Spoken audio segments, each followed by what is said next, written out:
My wife gasped when I walked in with her lover's wife at the charity gala. Then she went pale as I exposed her affair on the big screen in front of 300 guests. The room fell silent the moment my spoon rang against the champagne flute. 300 donors turned as the screen behind me lit up first, my wife and Theodore stepping into the Renaissance Hotel, then the kiss in the garage, then his hands where they had no right to be. To truth, to loyalty, and to consequences, I said, as gasps rippled and mascara streaked. Megan stood at my side. My son Michael blocked Theodore's path, and under the chandeliers, federal agents moved in, cuffs catching the light like camera flashes. My name is William Franklin.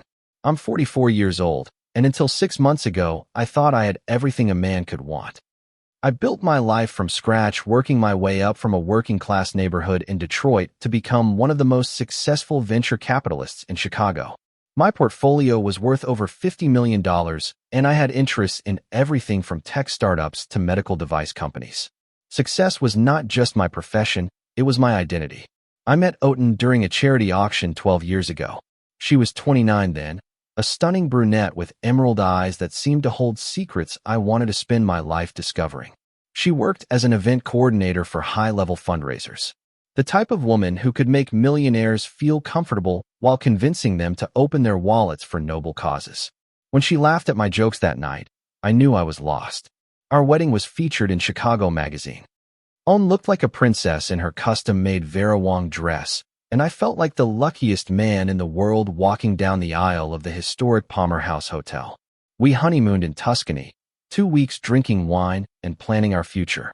She wanted to start her own event planning business, and I was more than happy to fund her dreams. For 11 years, everything seemed perfect. We lived in a restored Victorian mansion in Lincoln Park, the kind of place that sparked envy in other successful couples. Oten's business flourished planning weddings and corporate events for Chicago's elite. We traveled to Europe twice a year, had a cabin in Aspen, and hosted dinner parties that were the talk of our social circle. But perfection, I have learned, is just another word for self-deception. The first sign that something was wrong came last spring. Em started working later, taking calls in other rooms, smiling at her phone in ways that turned my stomach. When I asked her, she would brush me off with explanations about demanding clients and difficult vendors. I wanted to believe her because the alternative was unthinkable. Then came the changes in her routine, new gym classes that required special athletic wear, a sudden interest in lingerie I never got to see her wear, weekend conferences that seemed to multiply like rabbits. Each explanation was perfectly reasonable on its own, but together they formed a pattern I refused to acknowledge. The night I discovered the truth, I was supposed to be in San Francisco closing a deal with a biotech startup, but the meeting was postponed to Monday, so I took an earlier flight home, planning to surprise my wife with dinner at her favorite restaurant. Instead, I found her phone vibrating on the kitchen counter while she was in the shower. Theodore Torfiel. The name on the screen froze my blood. Theodore Torfiel was not just any name. He was the CEO of Meridian Holdings, a real estate development company I had actually considered investing in 2 years ago. Tall, silver-haired, with that air of confidence and arrogance that made him popular at country club events. He was also married to Megan, a woman I had met several times at charity functions. A successful marriage, or so it seemed. I stared at the phone as if it were a loaded gun. 3 missed calls in the last hour. My hands shook as I picked it up, knowing I was about to cross a line I could never come back from. The message preview was visible without even unlocking the screen. I cannot wait for tonight. Room 412 at the Renaissance. As always, the water was still running upstairs. Out had no idea I was home. No idea that her carefully constructed world was about to implode. I could have confronted her right then and there. I could have gone upstairs and demanded answers. But instead, something cold and calculating settled in my chest. I had built my fortune by gathering information before making my moves, and this situation would be no different. I left the phone exactly where I found it and quietly went to my office. My hands were steady now. Muscle memory took over as I opened my laptop and started making calls. The first was to Detective Raymond Cole, a private investigator I had used for due diligence on potential investments, a former Chicago Police Department detective who specialized in corporate espionage, and when necessary, in marital investigations. This is William Franklin. I need you to investigate something for me, and I need it done discreetly, I said when Cole answered. What is the situation? Cole asked in a professional, direct voice. I need surveillance on my wife. The full package. Where she goes, who she meets with, how long this has been going on. There was a pause. Cole had done background checks on several of my business partners over the years, but this was different territory. Are you sure about this, William? Once we start down this path. I'm sure. I interrupted. How quickly can you start? Tonight, if you need it. I will have someone at the Renaissance Hotel in less than an hour. The water stopped running upstairs. I could hear Owen moving around in our bedroom, probably getting dressed for her evening with Theodore. My stomach churned with a mixture of rage and disbelief. 11 years of marriage. And she was throwing it all away. For what? Excitement. Validation from another man. Do it, I told Cole. And Raymond, I want everything. Photos, videos, financial records, communication records. If she has been planning this behind my back, I want to know how deep it goes. I hung up and leaned back in my leather chair, staring at the family photo on my desk. Yui, me at our 5th wedding anniversary party. Her arms around my neck, both of us laughing at something someone had said. We looked happy. Hell, I thought we were happy. Footsteps on the stairs interrupted my thoughts. I quickly closed my laptop and grabbed a book from the shelf, settling back into my chair just as she appeared in the doorway. She was dressed to kill. A black dress that hugged her curves. Heels that added 4 inches to her height. Makeup applied with the precision of a woman who wanted to impress someone. Oh, Em said, putting a hand to her heart dramatically. You scared me. I thought you were in San Francisco. The meeting was postponed to Monday. I replied, keeping my voice casual. You look beautiful. Special occasion. Oten's smile faltered for an instant, but she recovered quickly. Client meeting. You know how demanding Mrs. Patterson can be with her daughter's wedding. I nodded, playing along with her lie. Of course. Well, do not let me keep you. I will probably turn in early anyway. She kissed me on the cheek, and for a fraction of a second, I caught a whiff of an expensive cologne that was definitely not mine. Do not wait up for me, honey. This could be a long one. After she left, I sat in my office for a long time, staring at nothing. The house felt different now, like a stage where I had been playing a part without knowing it. Every shared meal, every conversation, every intimate moment. How much of it had been real? My phone buzzed with a message from Detective Cole. Target acquired. Renaissance Hotel. Just as you said. We are in position. I poured myself 3 fingers of bourbon and tried to focus on work emails, but the words blurred. Around midnight, another message came through. We have what you need. She is not coming home tonight. I did not sleep. Instead, I sat on our back deck, sipping the bourbon and planning my next moves. By dawn, I had made 3 decisions that would change everything. First, I called my lawyer, David Serman. We had known each other since university, and he specialized in high-net-worth divorces for Chicago's elite. When I explained the situation, his voice turned serious. William, before we proceed, I need to ask, are you absolutely sure about this? Once we start the legal process, there is no turning back. I'm sure. David, draw up the papers, but do not file them yet. I want to control the timing. Second, I liquidated several non-essential investments and moved the funds to accounts that could not access. It was perfectly legal. The money had been mine before we were married, but it would limit her options once the truth came out. Third, and most importantly, I started researching Theodore's wife, Megan. If they wanted to play games, I would make sure everyone played by the same rules. Cole's report arrived via encrypted email that afternoon. The photos were devastating. Tim and Theodore entering the hotel together, leaving separately in the morning, their body language intimate and familiar. But what interested me most was the timeline. Credit card records showed this had been going on for 8 months. Not the few weeks I had initially suspected. 8 months of lies. 8 months of her coming home, kissing me goodnight, and pretending our marriage meant something. The betrayal was deeper than I had imagined. That night, Oden came home with flowers, expensive orchids that probably cost more than most people's weekly salary. Sorry about last night, she said, placing them in a crystal vase. Mrs. Patterson insisted on going over every detail twice. No problem, I replied, watching her performance with new eyes. How is the photography class going? You have not mentioned it lately. For an instant, confusion flickered across her face. She had forgotten about that particular lie. Oh, it is going well. Just basic composition stuff. Pretty boring, actually. I nodded and smiled, letting her think she had gotten away with it. But inside, my resolve hardened like steel. She wanted to play the doting wife while betraying everything we had built together. Fine. But she was about to learn that I did not play games, I won them. The next few weeks became an exercise in controlled fury. I maintained my normal routine. Morning workouts, business meetings, dinners with friends, all while Detective Cole's team documented every aspect of her double life. The evidence piled up like a prosecutor's case, each piece more damning than the last. Em had become careless in her confidence. She left her laptop unlocked more often, took calls in adjoining rooms instead of hiding completely, and even brought Theodore's gifts into our home. The diamond bracelet, she claimed, was a bonus for landing a major client, purchased by Theodore 3 days before it appeared on her wrist. But the most interesting discovery came from Cole's investigation into Theodore himself. Meridian Holdings was bleeding money, propped up by increasingly desperate financing deals.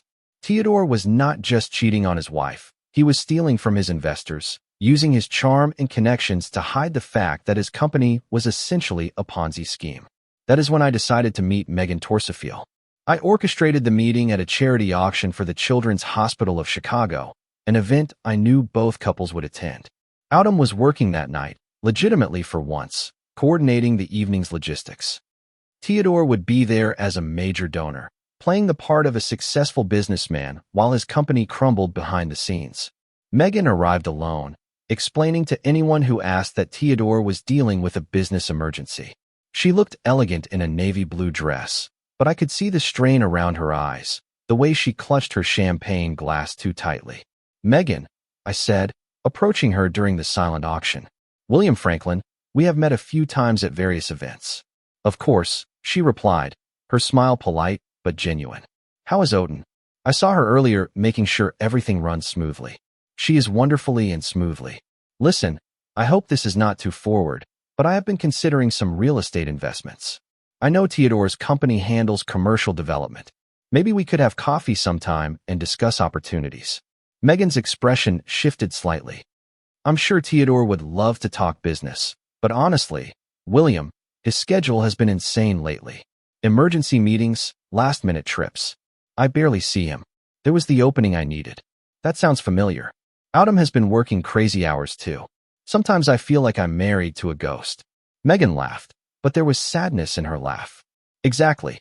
Theodore leaves early, comes back late, always glued to his phone. I'm starting to wonder if success is worth it when it costs you your marriage." We talked for another 20 minutes. Two spouses lamenting their absent partners. But beneath the superficial conversation, I was studying her, looking for any sign that she suspected the truth. What I found was worse than suspicion. I found a woman who had been gaslighted into believing her husband's distance was due to work pressure, not infidelity. By the end of the night, I had planted the seeds of doubt and established myself as a sympathetic ear. More importantly, I had confirmed that Megan was innocent in all of this, another victim of Theodore's deceit. As I walked to my car, I felt the weight of what was to come. Soon, for lives would be shattered, but only 2 people deserved it. The hardest part of justice, I was learning, was accepting that sometimes innocent people got caught in the crossfire. But Theodore and OM had made their choice. Now they would live with the consequences. 3 weeks into my investigation, Detective Cole gave me a piece of news that completely blindsided me. We met in a diner, far from prying eyes, as he slid a manila folder across the scratched Formica table. "William, there is something else you need to know. It is not directly related to your wife's affair, but it could complicate things." I opened the folder and felt the world tilt. Inside was a photo of a 19-year-old boy who looked exactly like me at that age. The same dark hair, the same jawline, the same green eyes that stared back at me from every mirror. "His name is Michael Franklin," Cole said quietly. "He lives in Milwaukee with his mother, Jennifer Franklin. She never married after you two broke up 20 years ago. Jennifer," the memory hit me like a freight train. "We dated during my senior year at Northwestern, just before I moved to Chicago to start my investment career. She was a journalism student, passionate and brilliant, but our relationship ended when I got an opportunity to work in London for 6 months. By the time I came back, she had graduated and disappeared. She tried to contact you once," Cole continued. "She sent a letter to your first investment firm when the boy was 3 years old. You never got it because you had already moved to Franklin Capital Management. My hands trembled as I studied the surveillance photos. Michael working at a coffee shop near the University of Wisconsin campus. Michael playing a pickup basketball game with friends. Michael who had my face and did not know I existed. Does him know? I asked. No evidence of that. But William, there is more. The boy has been asking questions about his father. Jennifer finally told him your name last month. He has been researching you online. I closed the folder, my mind racing. A son. I had a son who had grown up without me, and I had been completely oblivious. The guilt was overwhelming, but beneath it was something else, a fierce, protective instinct I had never experienced. I want to meet him, I said. Are you sure? With everything else going on. I'm sure. Set it up. That night I sat in my study, staring at the photos of Michael while Em chattered about her day. More lies about clients and meetings. For the first time since I discovered her betrayal, I felt something other than anger. I felt hope. Em noticed my distraction. You seem distant lately, William. Is everything okay with work? I looked at her, this woman who had shared my bed for 11 years while plotting to destroy our marriage, and I made a decision. Everything is fine, honey. Just thinking about the future. She smiled and kissed my forehead, never suspecting that the future no longer included her. The coffee shop in Milwaukee was exactly the kind of place I expected a university student to work. Exposed brick walls, mismatched furniture, and the constant hum of espresso machines. I arrived 30 minutes early, choosing a table in a corner where I could watch the door without being obvious. Michael walked in at exactly 2 p.m., just as Cole had predicted. Seeing him in person was like looking through a time machine. He moved with the same confident stride I had at his age, the same unconscious way of running a hand through his hair when he was thinking. I waited until his shift started and then casually approached the counter. A large black coffee, I ordered, studying his face up close. Sure, he said, and then he paused. His eyes narrowed slightly, as if trying to place me. Do we know each other? You look familiar. I get that a lot, I replied, handing him a 20 for a 4 coffee. Keep the change. For the next hour, I sat at my table, pretending to work on my laptop while I watched my son serve customers. He was polite, but not servile, efficient without being rushed. When an elderly customer spilled her drink, he cleaned it up without being asked and brought her a new one on the house. Character. The kid had character. When his shift ended, I followed him at a distance. He walked to a nearby park and sat on a bench, pulling out textbooks, pre-law from what I could tell. Smart kid. I approached slowly, hands visible, non-threatening. Do you mind if I sit? All the other benches are taken. He looked up, that same perplexed expression crossing his face. Go ahead. We sat in silence for a few minutes. Finally, Michael closed his textbook and turned to face me directly. Okay, this is weird. You were at the coffee shop, now you are here. Either you are following me or this is the strangest coincidence in history. I had rehearsed this moment a dozen times, but now that it was here, all my prepared words seemed inadequate. Michael, my name is William Franklin. I think we need to talk. The recognition hit him like a punch. His face went pale, then flushed, then pale again. You are him, he whispered. You are my father. Yes, I said simply. For a long moment, neither of us spoke. Then Michael laughed. A bitter sound that cut right through me. 20 years, he said. 20 years. And you just show up at my job like it is nothing. I did not know, Michael. I swear I did not know you existed until 3 days ago. Michael's anger was raw, understandable, and completely justified. I just sat there, taking it, letting him vent 20 years of questions and hurt as tourists strolled past our park bench, oblivious to the life-changing conversation taking place. Do you want to know what it is really like? Michael said, his voice cracking slightly.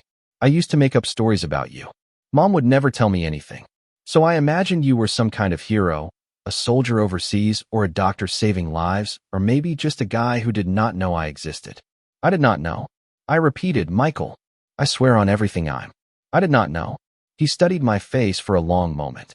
Mom said you were ambitious. She said you cared more about money than people. Your mother was not wrong, I admitted. I was selfish back then, focused on building my career, on making my mark.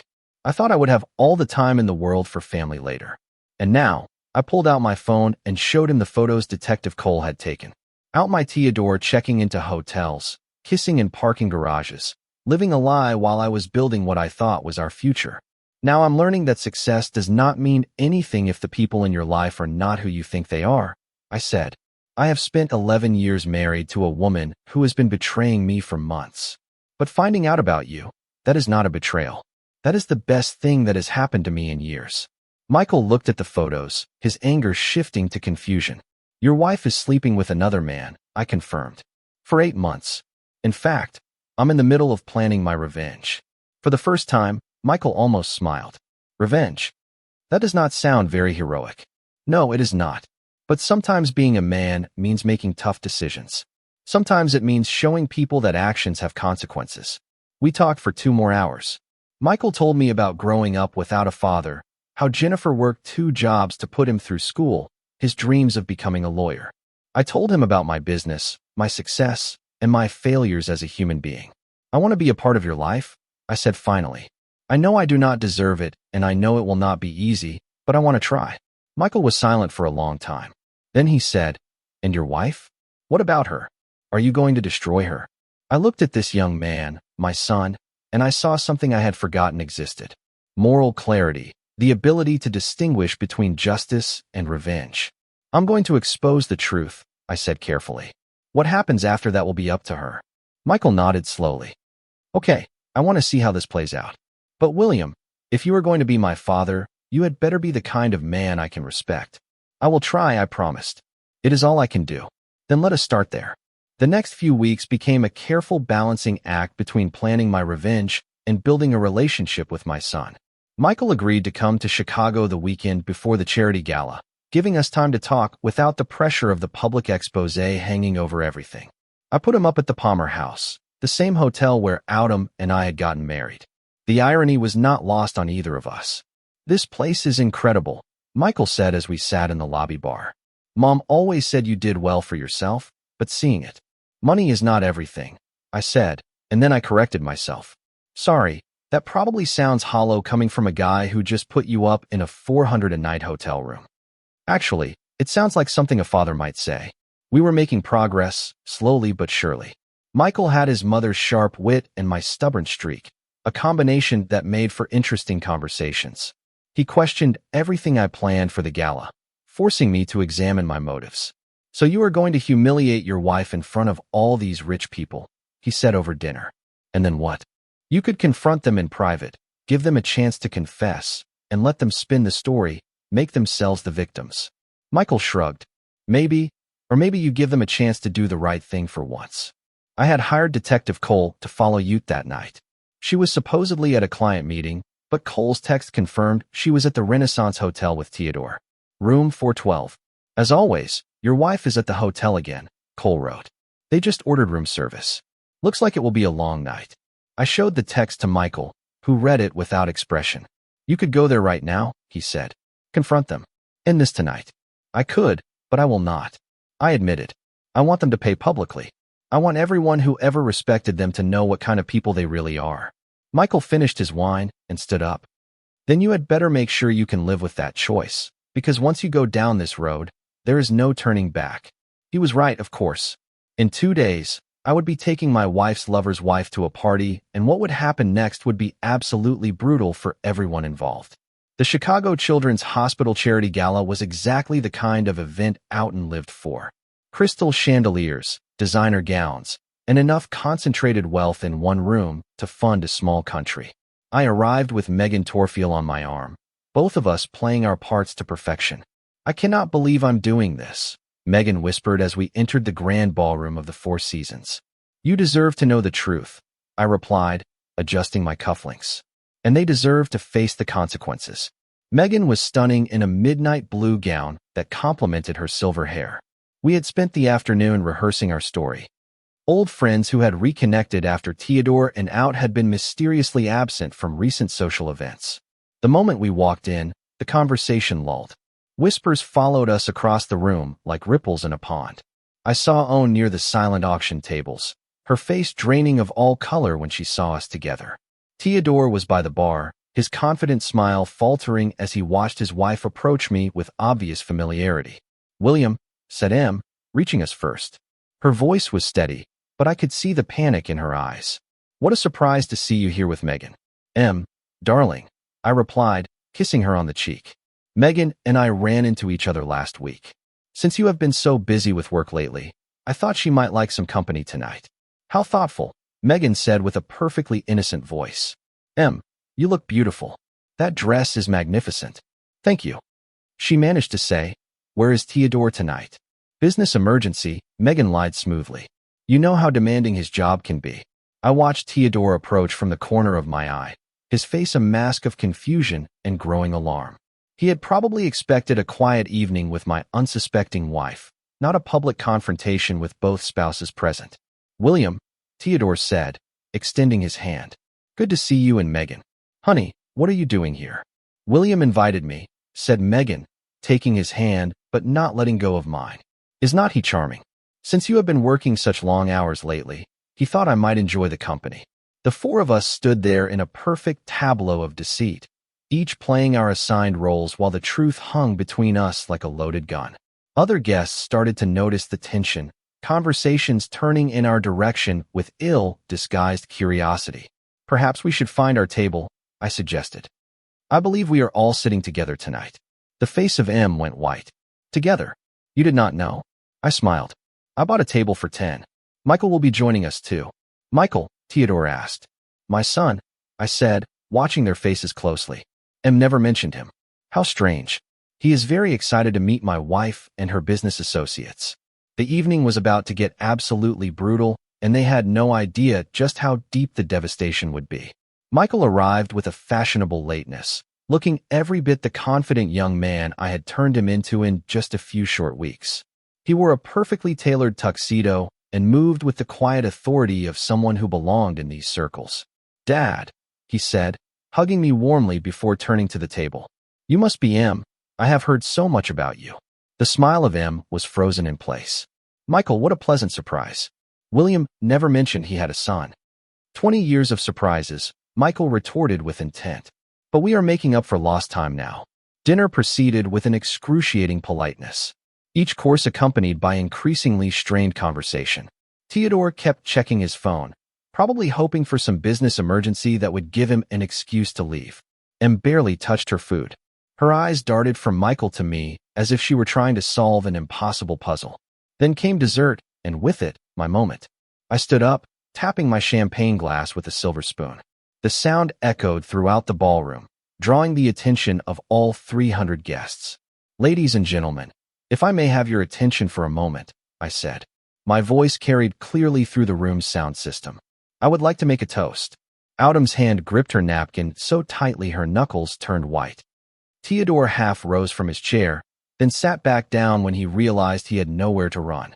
For the truth, I began, pulling out my phone and connecting it to the room's projection system, for loyalty, and for the consequences of betrayal. The first photo appeared on the huge screen behind me.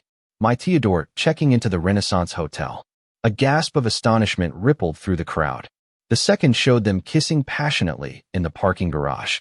The third captured them in Theodore's office with her dress disheveled and his hands in places they had no right to be.